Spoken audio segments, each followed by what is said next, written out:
What is up, Waffle Gang? I do hope you are well. My name is Mark, and today we're checking out some more Am I the Butthole? If you'd like to skip the initial waffle, timestamps are in the description and along the timeline below. But if you are new here, please consider hitting that like, that subscribe, and maybe that notification bell too, as it all really helps out our channel. And you already know that, but I'm going to tell you again because it really does. So thank you so much, and let's just crack straight on with today's stories. Much love, guys. Now, our first story comes from a throwaway account. Am I the arsehole for moving in a roommate without my wife being involved?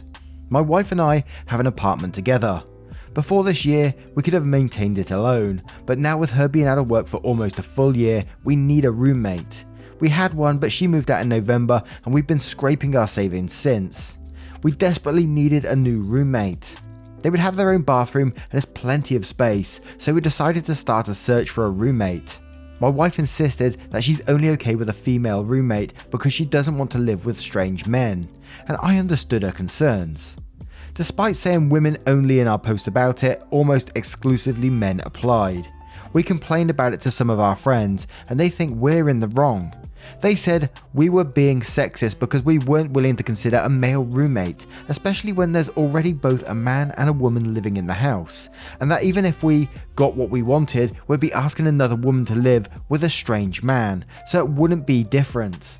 I started to consider if we were in the wrong and just old-fashioned for only wanting a specific gender of roommate. She refused, but time was ticking. On a practical side, we really needed to get someone in there soon, so I picked someone, ran a background check, and moved him in while my wife was visiting her sister for a weekend. I shouldn't have just ignored her, but it was crunch time. He had passed the background check, and he's perfectly nice. When she came home, she was not willing to just talk about it or to either of us. She's furious at me, and for the past week she's only spoken to scream at me and threaten to evict our new roommate, after all of 1 week. I never want problems with my wife, but she needs to acknowledge that we were out of options. Am I the arsehole? Now, I think you're going to be the arsehole for multiple reasons here. One, because you totally crossed your wife's boundaries that she requested. She didn't want a male roommate, and that's absolutely fine to request, in my opinion. This is her home, this is her safe space, and you violated that, and you knew it was wrong because you did it behind her back without discussing it with her. You could have picked up the phone and said, look, it's crunch time, I need to make this decision, what do you think about it? And then she would have put you down anyway. But you did it behind her back because you knew it was the wrong thing to do. And you're not only the arsehole to your wife, you're also the arsehole to this new roommate who's moved in. He's now having to deal with someone who's going to be hostile to him the whole time. How do you think the roommate feels about this as well? Of course you're going to be the arsehole in this situation. But let's check out some of the comments to see what they say, and we'll start off with MNBVCX1052. You're the arsehole. This was a huge violation of boundaries. I'm willing to guess there are a myriad of reasons your wife didn't want to live with another man in the house that had nothing to do with sexism. I wouldn't be surprised if your wife found another place to live, where she felt more protected and in more control of her own living environment. I mean, honestly, even if you had moved in any gender of person, it would still be really unsettling to come home to a stranger in my own home who is there to stay permanently. Nice to meet you. I guess I'll be seeing you forever. Also, double you're the arsehole for intentionally sneaking behind your wife's back and doing this while she wasn't home and without telling her. This means you knew it was wrong the entire time, and you still did it anyway. And MM172 says you're the arsehole. Consider that every single one of these dudes who steamroll past your female applicants only please request is already demonstrating they're not good at being told no. You really think that's helpful in persuading your wife that everything will work out just fine with this guy, or for that matter, a quality you want in a roommate. Also, you say you're out of options, like ditching this apartment you can't afford on your own isn't an option. Why wasn't that on the table well before you decided you needed to overrule her and her concerns? And Brewery Bitch said you're the arsehole. This was such an arsehole move, I literally can't see any way your relationship can recover. And Vinny says you're the arsehole. You moved a complete stranger into your wife's home against her wishes, and you did so when she was away and unable to object. Were you guys really honestly like moments away from being evicted, and it couldn't be delayed another month or two? On the bright side, with your wife not working, you won't take a financial hit when she moves out and leaves you with your new roommate. And we'll have one more from Careless Mango saying you're the arsehole. How dare you? I would leave you, I would kick you out the apartment, speak to the new tenant, explain, and ask if he can move out. You could have run the check, spoken to her, see if she could meet him if you were that desperate, and if she was not comfortable, then he doesn't get to live there. Who cares what your stupid friends say about sexism? Your wife said she would not feel safe in her own home with a strange man. That is all you needed to know. A female tenant would be able to choose if she accepted to live with you or not. How is that the same situation as your wife saying she was afraid/uncomfortable with it? Your wife did not consent.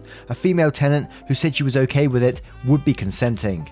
If you want to salvage any of this, help find the tenant a new nice place. Help him move his things and then see if your wife will ever trust you again. How dare you as a man belittle a woman's fear of a strange man in her home? It's not sexism, it's based on actual fear of simply walking home from work and it's gotten dark. The terror you feel when you hear footsteps behind you and your heart pounds and you grip your keys, as that's the only thing you can use if someone attacks you. Women fear being raped by strange men. It's not sexist, it's not all about men. It's that some men do rape and murder women and you don't know who it will be. Most of us don't have the physical power to defend ourselves, so the fear of rape is real. If she wants to be safe or comfortable in her own home, she has every right to be. But don't be using the term sexist against women who are still fighting misogyny in every aspect of our life. She wanted to be comfortable in her own home. How would you feel if you was put in this situation?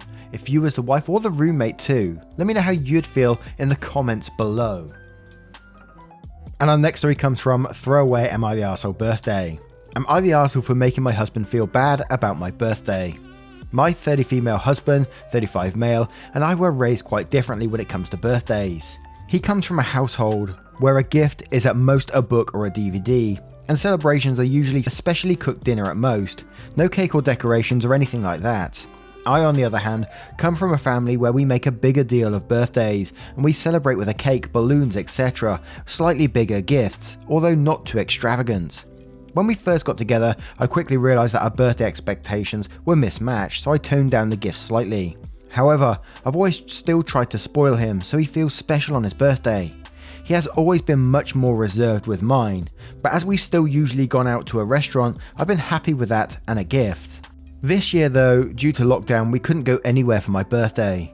In the morning, I ended up getting up with our 6-month-old while he slept in a little, and although he gave me a lovely gift, there was nothing else done on the day to make it seem like a special day. I was a little disappointed, but ultimately, I'm a grown-up and there's other things going on in the world, so I moved on and still had a nice day. Last week it was my husband's birthday. We still can't go anywhere, so I ordered special decorations, made a cake, brought his favourite snacks and ordered his favourite food. He seemed to have a great day. A few days after his birthday, he thanked me and commented that I always make such a big effort for his birthday. I responded that I enjoy doing it and also said, it's always nice when people make an effort on your birthday. Well, he took the huff a little bit at the last comment and said now that I made him feel bad that his efforts aren't good enough. That his birthday now feels spoiled because I was, in his opinion, trying to make a point about my own, and that he didn't think there was any need to go over the top for birthdays. It was implied that I'm spoiled and ungrateful. Admittedly, maybe I was making a subtle point about birthdays with my statement, but it wasn't my intention to make him feel bad or seem ungrateful. Maybe I shouldn't have made such a fuss on his birthday, and instead should have mirrored what he did for me. Am I the arsehole? And there is an edit/update which we will cover after the comments on this one, but this is kind of a tough one for me because I do understand where OP's coming from. Who doesn't like to feel special on your birthday, right? Who doesn't?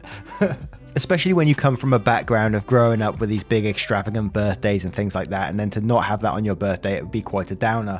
I'm quite the opposite really. I just like to chill on my birthday. I don't like a big fuss or anything like that, a meal. I'll probably be much like the husband in the situation, but I do understand where the wife is coming from. And I think if I was in that position, the husband, and I did understand that the wife does like a bit more of a extravagant birthday, I think I would put in that effort for her in that situation. So yeah, I can see where she is coming from in some respects, but I don't think the passive aggressive way you dealt with it was the right way to go. It just kind of ruined all that effort you put into it because you went out and bought him snacks and made his day really special, but you did it almost to prove a point, which kind of played down the whole thing, which was a shame really. All your effort that you put into it was almost a waste because you just turned it on his head when you was passive aggressive and you just did it to prove a point. I think the way you need to come into these things is just communicate better, not be passive aggressive, and just say, look, can we do something special for my birthday? I'd really like that. I come from this, and explain what you say in this post. You come from a background of, birthdays are something to be celebrated, and maybe he may make more of an effort. He may not understand the true meaning of it to you at this current moment. So I'm really struggling to call anyone an arsehole in this situation. So I'm going to go for one of those very rare, no one's an arsehole here. And it may be wrong. It probably is wrong, but who cares? I'm going with that. Well, let's cover some of the comments to see what they say. And we'll start off with Nom Nom saying, you're the arsehole, I get it, I do. But if you want something more for your birthday, you need to communicate that ahead of time to your spouse, not be passive aggressive after the fact. For my birthday next week, I would like to get a takeout from and the cake from this bakery. And Purple Wombat says, and quotes, well, he took the huff a little bit at that last comment and said that now I have made him feel bad for his efforts and aren't good enough. Well, you do, don't you? No one's an arsehole here, but I think that you're being too subtle. Just tell him what you want. Explain it in blunt terms, as you have here. A communication issue. And Meanwhile High says, not the arsehole, he projected. Instead of feeling spoiled, he should feel motivated to make your birthday special next year or celebrate your half birthday to make up. And Furious says, you're the arsehole, you admit you were trying to make a point and using his birthday to do so. But you say you didn't want to make him feel bad. So what's your end goal? Instead of being petty, maybe actually communicate with him about birthdays and figure out mutually agreeable expectations. Your way isn't more right or wrong than his, just because it's how you were raised to do things. Talk to each other and stop trying to prove a point. It's not going to get you anywhere. And Analera says, maybe gently you are, but info. Have you actually ever told him celebrating your birthday is important to you? If you admit you have been making a subtle point, then you admit it was a passive-aggressive comment. You say you realise birthday expectations were mismatched, so you toned down gifts, but did you ever actually discuss that part? To which OP replies, we've had conversations before about birthdays, and he knows that I like to make them special for people. I do for family members as well, and that in general, they're a bigger deal for me, but we've never had a specific conversation more than that. Fair comment about me being passive aggressive, I can see that. And now let's move to the update to see what it says. Edit, thank you all for the comments. I agree that I was being passive aggressive and it wasn't really helpful.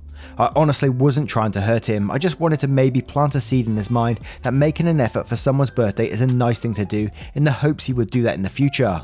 I should have just raised it in a different way and probably been more direct. I showed my husband this post and apologised for the comment. I told him I did still enjoy my birthday, but that it did feel a little hurtful that he made such little effort, especially it was my 30th birthday.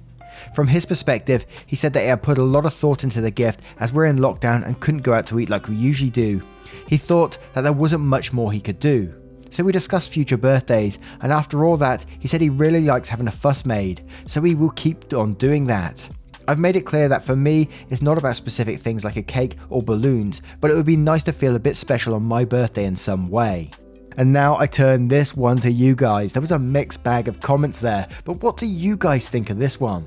Let me know your thoughts in the comments below.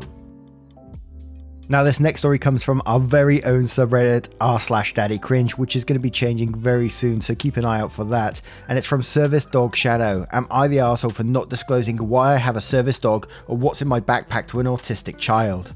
I'm having conflicting issues with this and need some outside perspective, so Reddit, I hope that you can help me. I, 31 female, have a neurological condition from a complication after surgery and autism. My medical teams got together and decided that a service dog would help me live an independent life. Now Shadow is a 4-year-old Aussie Retriever, Australian cattle dog / golden retriever. Shadow makes going out easier and less overstimulating. Now 2 days ago, I was in Walmart, Shadow by my side, my medical backpack on, and all I need is Velcro. That's all I needed. Shadow will have an autism awareness patch or bandana. This is just to let others know, if I hand flap, I'm not high, I'm trying to calm down. Now I'm on the crafting section when I'm snuck up from behind by a little boy about 10 or 11 years old trying to get into my medical backpack, like literally trying to unzip it and dig through to take everything out. I say, excuse me, but that isn't yours. The little boy responds saying, but I need to know, just let me see and touch. I don't know you, so no. He threw himself on the floor about to throw a tantrum, where he came face to snoot with Shadow. That is when Mum and Grandma showed up. I'm thinking that this situation was over. I was wrong. The mum said, what's going on here? What did you do? I responded. He started opening my backpack and tried to take things out without even asking me. The mum replies, oh, he's autistic. If he sees something, he goes mental until he takes everything out. Now, I get what mum is trying to say. Please just show him your backpack to avoid a meltdown. But in my backpack is my dog's gear that I have to carry around and emergency meds, including EpiPens. This is something my own parents don't even go into without my knowledge. I said, I'm sorry, but I have meds that I don't want him to get into. Sorry. The little boy said, why'd you have that dog? What's wrong with you? Grandma replies, just tell him. You'll be an ableist for not letting him know. This is I would be/think that I'm the arsehole. I said, I'm autistic. I'm not saying anything or letting him in my bag. And the meltdown started. Mum started begging, please just let him know. 5 minutes and we will be gone. Shadow started tasking. I said no and walked away, having Shadow guide me out of the store. I had a meltdown of my own outside Walmart. I didn't get my Velcro for Shadow's patches. But was I the arsehole? My parents didn't let me do that, or if I had a meltdown they removed me from the situation, but didn't make excuses for me or let me do what I wanted. Now this is a pretty simple one for me because we had a similar story just recently where I think the guy worked in a hotel and he was like the receptionist at a hotel and he had his wallet out on the side and there was a child there and I think it was autism that he had and he wanted to look inside the wallet and the receptionist said, no, you can't look inside my wallet, and many of the comments were saying, yeah, there's many privacy issues by doing that. They could have seen all sorts of details from there. So you absolutely don't open your wallet and you're not obliged to open your wallet to anyone anyway. And much like this story, the child had a complete meltdown and, the parents thought the receptionist was an arse because of what they did. And all the comments were saying, no, you're absolutely not the arsehole in this situation. You're not obliged to open anything to anyone. And the parents in that situation are not teaching their child anything by doing what they're doing. They're teaching their child, you can open anyone's backpack anytime you like. And what else can you get into, You can do basically anything you like because of your autism. Which is not true and will get them in a lot of trouble in the future if they carry on leading them down this path. So absolutely not the arsehole in this situation to me. And because it's on our own subreddit, there's only like a couple of comments. So we'll cover the one from Slumbering O saying, not the arsehole. You are not obligated to inconvenience yourself over someone else's child and their behavioural problems. Open and shut case. Now, what do you guys think of this story? Let me know your thoughts in the comments below, and I will get that new subreddit up soon so we can start getting some more spicy stories from you guys because I love hearing your stories too. And we have another one from our subreddit, which was from Snakebite986 called, Am I the arsehole for not letting my employee's mum use her daughter's employee discount? Obligatory on mobile disclaimer. So the story is pretty simple. I work in retail management, just an ordinary smaller brick and mortar store. We have an, in my opinion, pretty alright employee discount of 30%. This discount is for employee use, but does also exist to the employee's immediate household. I'm sure most working in retail have a similar policy. The issue occurred earlier today when an employee of mine, she's 20 female and I'm 30 female, had her mother came into the shop. After ringing and asked if I could give her the employee discount. She then said she lived with her so it's okay. The thing is, I know she definitely does not live with her mum. She lives with other relatives who are also in frequently and also use her discount. So I kind of said, do you? I thought you live with X. And she was like, oh yeah, but I live with her sometimes too. And I said I wouldn't be able to as it's really just for employees in her immediate household. And if she wanted to use her discount, I would need to re-ring the sale and have her pay. She deflated a little, but said it's fine and her mum paid and left. I guess that was the end of it, but later on she said that was kind of an arse for embarrassing her in front of her mum like that. I told her my intention was not to embarrass her, just to uphold the policy as I understand it. But I still feel like maybe I should have just let it slide. She's otherwise an alright employee. So Reddit, am I the arsehole for not letting my employee's mum use her discount? Now this is one that I can see going either way because yes, you was just upholding your policy, which is absolutely fine and the right thing to do in many situations, right? But it reminds me of a situation I had, buckle in guys, waffle time, where I used to work for the market research company and a lot of the time we had like temporary employees working there to do certain jobs. There was like loads of weird little jobs we had to do to debrand products so you couldn't recognize what brand they were and stuff like that. And at the end of a project, we'd always have loads of excess products, and usually the company who sent us the products would say, yeah, keep them, give them out to your company, give them out to your staff, but obviously not outside of staff. You can't give them to anyone else.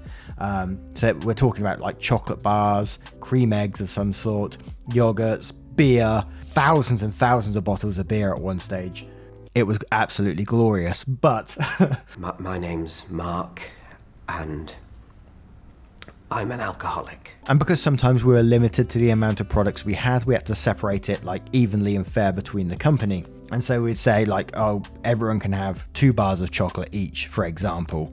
And we included temporary workers too, because they were staff, and I was manager at that department at the time, and I thought, yeah, why not? They are included. They're working for me, and they're bloody good people as well. So absolutely, you get them involved and give them free products as well. So this one time we're giving out these chocolate bars, give them to the temporary worker, and then during lunch I saw the temporary worker talking. They were quite young at the time. I think they'd just come out of school and they were just working for us as a temporary job, obviously. And they passed like one of the chocolate bars, I think it was like to their brother or something like that, who they was talking to just outside of our workplace. And I saw them eating it outside, and it was like, oh god, because you have to sign basically waivers to say, you're not going to be giving these out and all this kind of thing, or getting in trouble. But I did see the guy out there literally eating it, gave her the packet back afterwards, and then she put it in our bin and the inside. It was all confidential still. And I didn't call that person out in front of their brother or whatever it was. I knew it was the wrong thing that they was doing, and it was against our policy, like in this story. But at the same time, I wasn't going to call that person out in front of them. I wasn't going to embarrass them. So I waited for them to come in, and I said, look, I know you're just being nice and you was giving that chocolate bar away, but next time could you please just not do that, because it could cause bigger issues, and explain the situation. And at the time, they was really receptive of it. They was really thankful that, I didn't shout. I just explained the situation. I'm not that type of person to shout at people. I just, I find explaining things to people is much easier. And I'm very much of the attitude, we all make mistakes in some form or another. And we learn from their mistakes by explaining, not by shouting at people. If you explain to someone, they're much more likely to, take that on board rather than someone shouting at you, because they don't remember it otherwise. All they remember is you shouting at them and being aggressive with them rather than an explanation that you gave them. So yeah, I've totally gone off on one as usual, but I would say in this situation, you would be ever so slightly an arsehole to me, just because I would have dealt with it differently. You may deal with it completely differently as well, and you would call me the arsehole in the situation, which I totally get.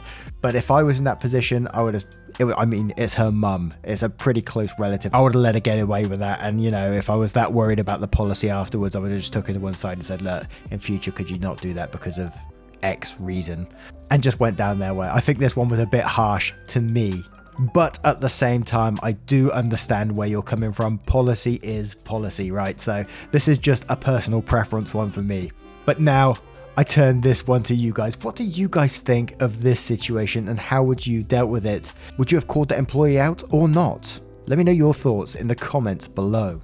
Now, once again, guys, thank you for being here today. I hope you did enjoy today's stories. And if you did, you know what to do. Hit that like, that subscribe, and maybe that notification bell too, as it all massively helps out our channel. Now, if you want to support the channel further, you can, but absolutely no pressure to do so by clicking that join button down below for YouTube, or clicking the link in the description for Patreon and joining up there. Thank you so much for your love, support, and time, and I will see you in the next one. Take care, guys. Much love.